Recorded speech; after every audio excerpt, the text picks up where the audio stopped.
Sairam, as the title suggests,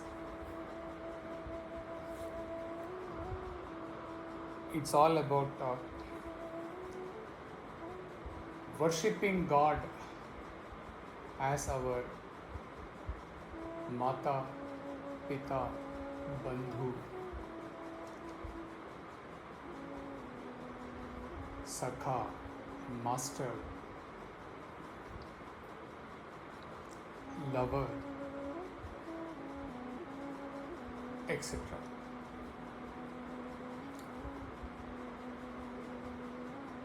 The talk is based on just the essence picked up from a talk by Paramahamsa Yogananda. Only the essence has been picked up, but a lot more in-depth additions have been made to find a completion to these different forms of worship.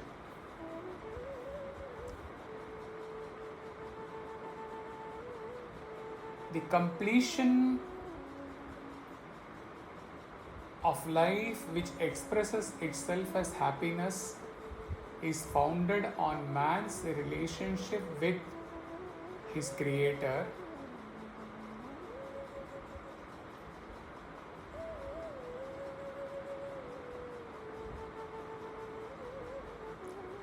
the soul's awakening realization of its essential connection with God.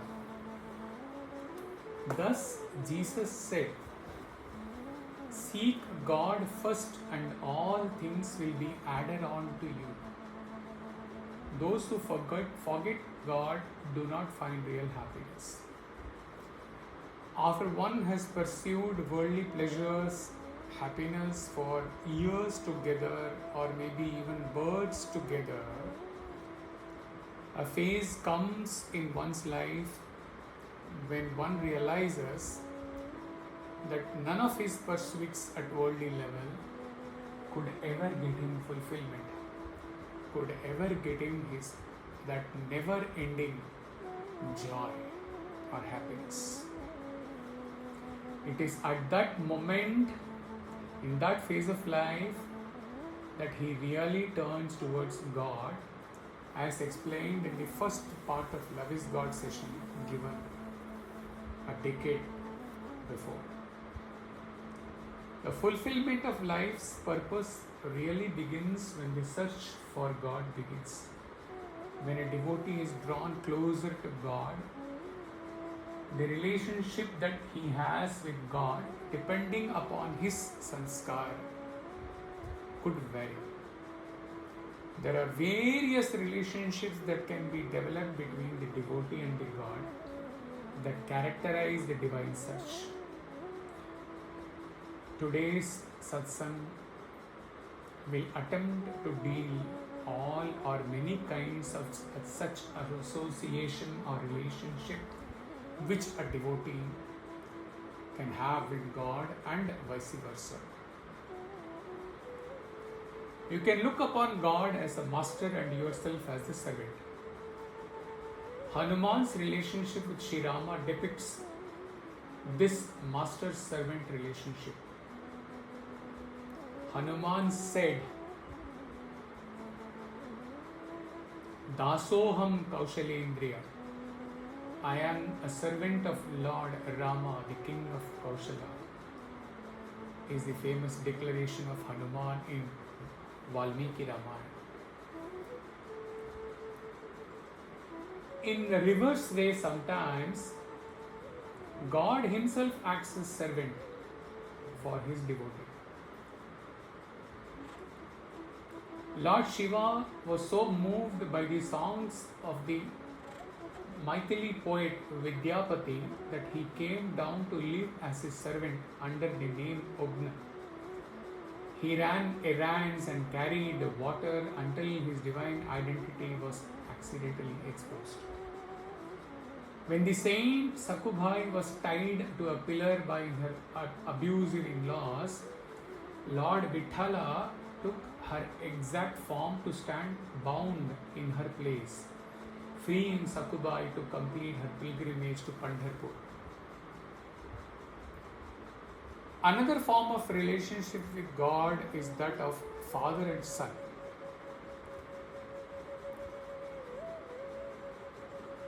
Jesus stated that he only did what he saw the Father doing and spoke what the Father, that is God, taught him. Again, this relationship can be transposed with the God as the Son and yourself as the Father or Mother.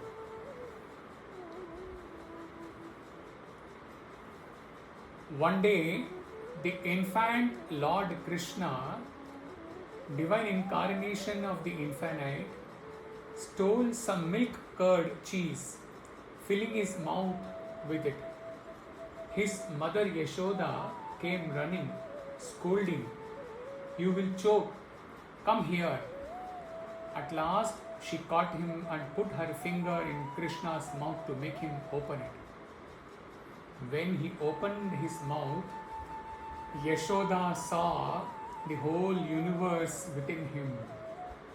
Quickly she turned away from the vision, desiring to know the Lord only in the form of her adorable baby. Though she could know Krishna as God in this episode, still she preferred to see him as her child.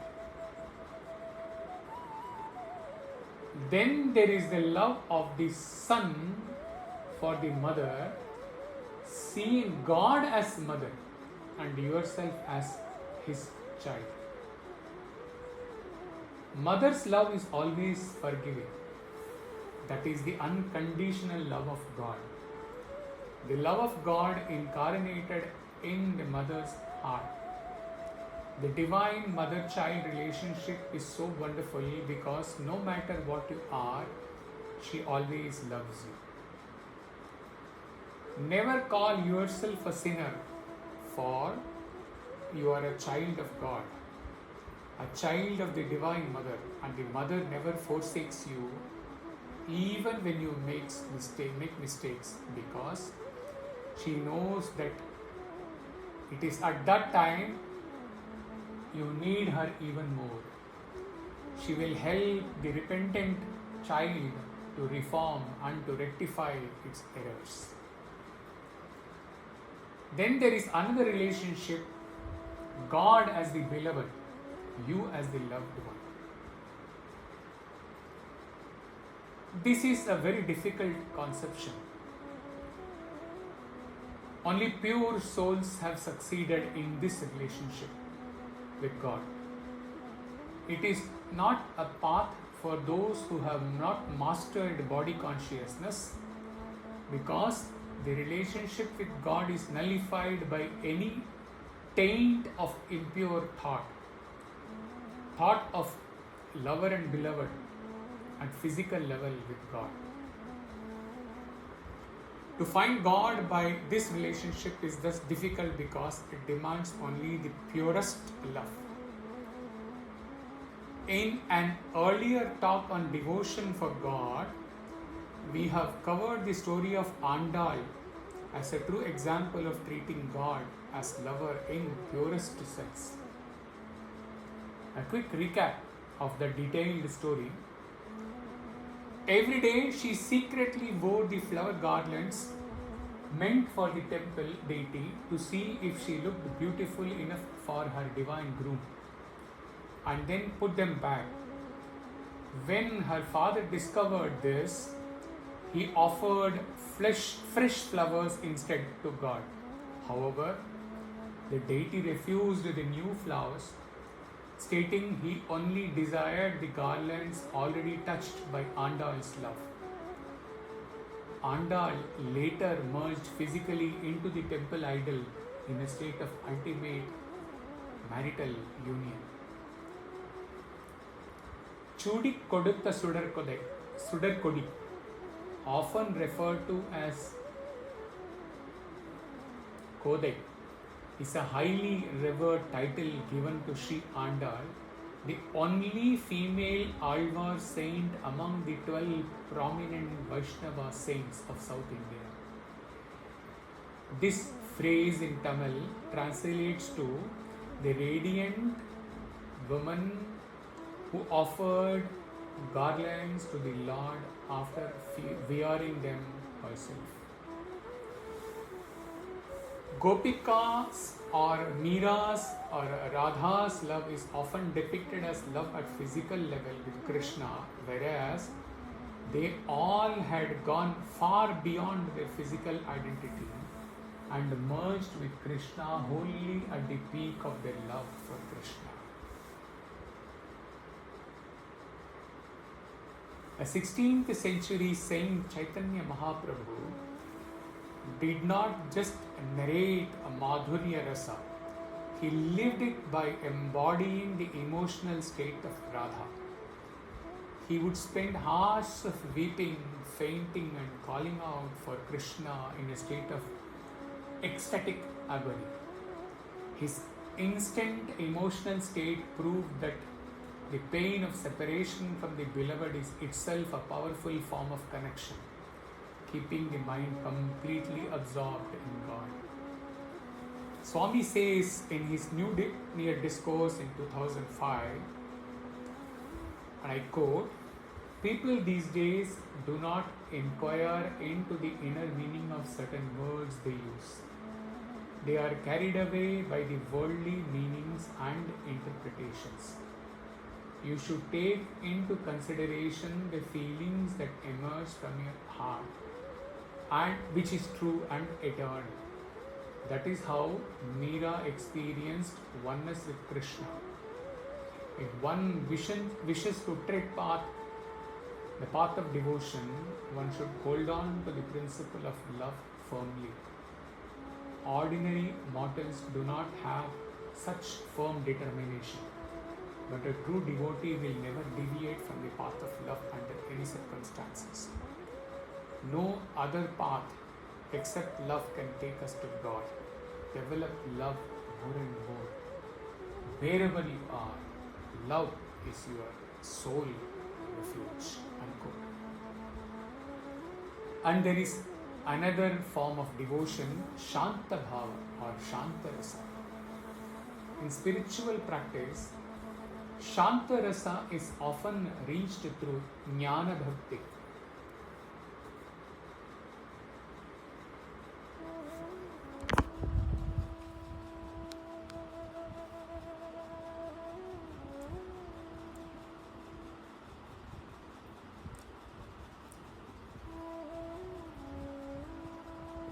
The devotee does not demand anything from God, nor do they try to play a role. They simply rest in the awareness of the divine, like a wave dissolving back into a completely calm ocean. King Janaka was a ruler surrounded by immense royal wealth, politics, and luxury, yet he is celebrated in Indian spirituality as a Videha Mukta, one who is completely liberated. Under the guidance of the young sage Ashtavakra, Janaka realized that the true self is untouched by the actions of the body. He sat on his golden throne, managed his kingdom, and even fought wars, but his eternal state was completely quiet. He looked at his palace and a patch of mud with the exact same vision of neutrality. His story proves that Shanta Rasa does not require running away to a cave. It is an internal anchor of peace that remains unbroken even in the middle of a noisy marketplace.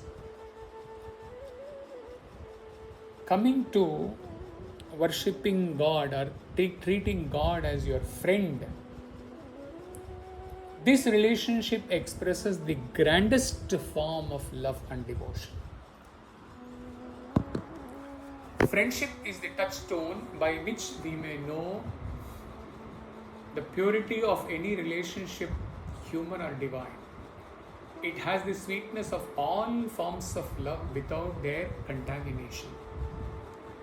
In parental love, there is a compulsion of nature, and in all other forms of human love, there may be some selfish compulsion, but not in true friendship.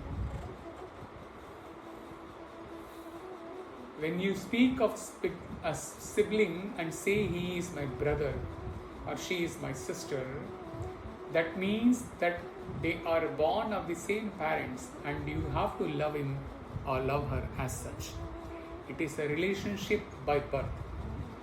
But when you say of another, he is my friend, that means you offer to him your love that is pure and unconditional, that you have freely chosen to give your love to him. This is the relationship by choice with love. A friend may be like a father or a mother to us, or a faithful, confident and supporter. In all human relations, God only has tried to express his love for us. So look to him as your divine friend, the one you freely choose to love unconditionally and who loves you eternally. When Lord Rama was exiled into the forest, he met Guha, the king of a local boatman tribe. Guha had nothing in common with the royal prince of Ayodhya, yet Rama instantly embraced him as a brother and as a friend. When Rama had to cross the Ganges river, Guha washed his feet and safely rowed him across. Rama refused to treat Guha as a subject, instead holding his hand and conversing him with as an equal peer. Years later, when Rama returned to claim his throne, he still remembered his tribal friend and embraced him with the same warmth before the entire royal court. This relationship with God as your true friend is depicted in the song Tumho Anatha Natha Bhagavan, O Sai Mere Prana Sakha Bhagavan, where God is invoked as Prana Sakha, the Sakha, the true friend who protects my very prana. Without prana, I cannot breathe for a minute. I cannot live for a minute, and I may die. So God as a true friend sustains my life, sustains every second of my life, like my breath, my very life, 20,600 times a day. Such was the relationship between the devotee Arjuna and his intimate divine friend Lord Krishna, the avatar in whom Arjuna saw the infinite incarnate. Through his devout worship and friendship, he received enlightenment and liberation from the universal spirit as his divine friend Krishna. In the friendship relationship with God, there is both devotion and love. The reverence of worship as a devotee and the consummation of union with God as a friend. And devotion to God says, I adore thee. Love says, thou and I are one. Devotion and love combined is a supreme form of expression towards God. Devotion is a deeply reverential admiration for God. It is characterized by an element of separation between the soul and the spirit. In love, however, there is a merging of the two into one. At the pinnacle of his love for Rama, Hanuman says, Atma Buddhya Tvamevaham, as Atman, me and you are one, O Rama. In devotion, your desire is not to establish oneness with God, but to keep your separate identity for the joy of standing apart and worshipping the object of your adoration. The attitude of devotion is, I am thy son and thou art my father, or I am thy lover and thou art my beloved, or I am thy devotee and thou art my Lord. In this state, the devotee does not want to say or feel that thou and I are one, but rather I adore thee. A saint sang, O Rama, I don't need self-realization. If I merge with you, then I cannot enjoy the happiness of being at thy feet, serving you with all my love.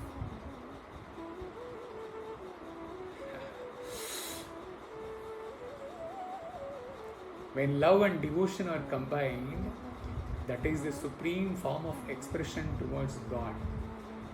Divine law is very exacting without love and devotion. Along with reverence of devotion and surrender of love, there must also be knowledge and application of the law by which he can be known. With the faithful practice of the Guru given teachings for God realization, you can stay with the fervor of your heart and soul and say, God, you are my divine friend, my divine mother, my divine father.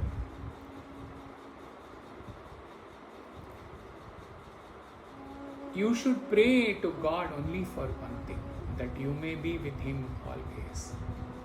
When you have prayed for that, you have prayed for everything else. In God, you will find everything that will make you lastingly happy. In seeking God, only one thing He is seeking from you: your love and devotion freely given to Him from your heart, where the devotee says, Prema Dakshina Svikara Bhagavan Partipuri Sai Deva Tumi Namaskar Sai.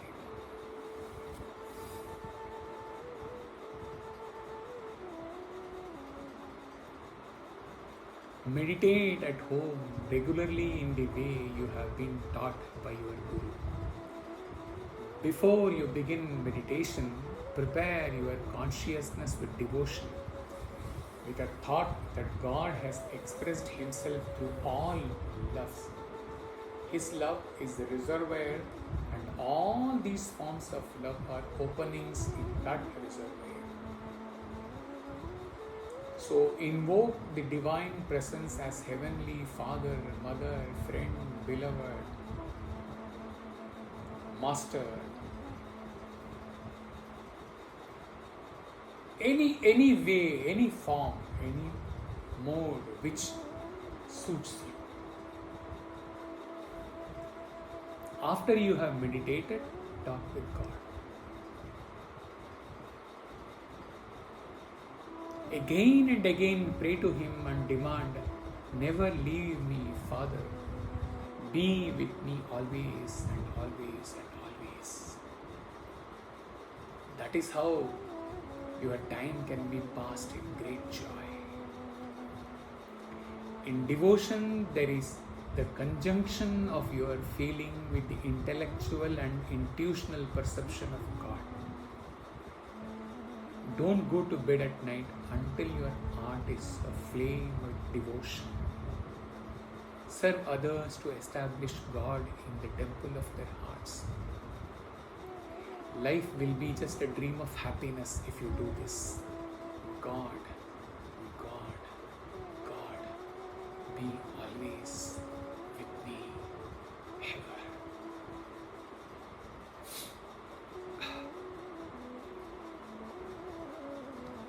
We end with the definition of a true friend given by our Lord.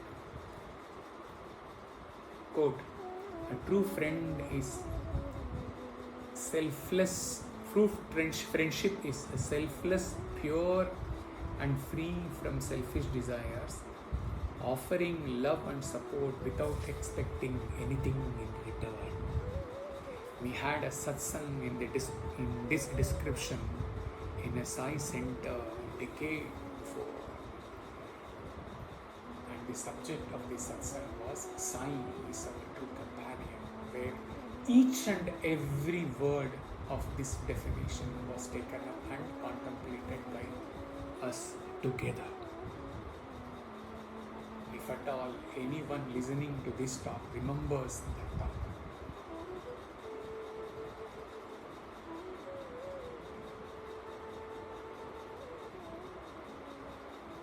तुम हो अनाथ नाथ भगवान, ओ साई मेरे प्राण सखा भगवान, माता पिता और बंधु तुम हो, भक्त सखा भगवान, दीन सखा भगवान, भगवान भगवान।